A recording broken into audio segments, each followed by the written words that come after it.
10th 12th வந்து எங்கள் அம்மா கிட்டே வந்து பயங்கரமாக பிரெயின் வாஷ் பண்ணி அம்மா எனக்கு எப்படியாவது சேர்த்து விடுமா அப்படின்னு. சரி ஓகே, எங்கள் அம்மா என்னன்னா ஏதோ ஒரு யூஸ்ஃபுல்லாக கற்றுக்கிட்டு தானே கேட்குறான், வேற ஏதோ பைக் வாங்கி கொடு, சைக்கிள் வாங்கி, அதனால வந்து கம்ப்யூட்டர் தானே கற்றுக்கணும்னு கேட்குறேன்னு சொல்லிட்டு எங்கள் அம்மா வந்து கேட்டாங்க. அப்போ ஒரு கம்ப்யூட்டர் இன்ஸ்டியூட்டில் சேர்ந்து இஎம்ஐயில் கட்டி மாதம் முடிச்சிட்டேன். ஸோ அது வந்து எனக்கு பின்னாடியும் ரொம்ப ஹெல்ப்ஃபுல்லாக இருந்தது. டிஜேயிங் பண்ணிட்டு இருக்கும்போதே நான் 4-5 வேலை பார்த்தேன் அந்த டைமில். அந்த லேப்டாப், அதே சேம் லேப்டாப்பில் ஃபோட்டோஷாப்பும் இருக்கும், 3ds மேக்ஸும் இருக்கும்.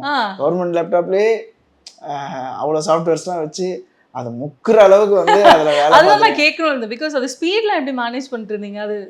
அது கொஞ்சம் ஆன் ஆகுறதுதான் அந்த சாஃப்ட்வேர் ஓப்பன் ஆகுறது கொஞ்சம் டைம் ஆகும். அடிக்கடி கண்ட்ரோல் எஸ் கொடுத்து சேவ் பண்ணி ஒர்க் பண்ணிட்டு.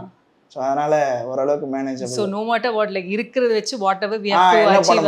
அதை வந்து இன்னும் வச்சிருக்கேன், அந்த லேப்டாப் இருக்கு வீட்டில் இருக்கு.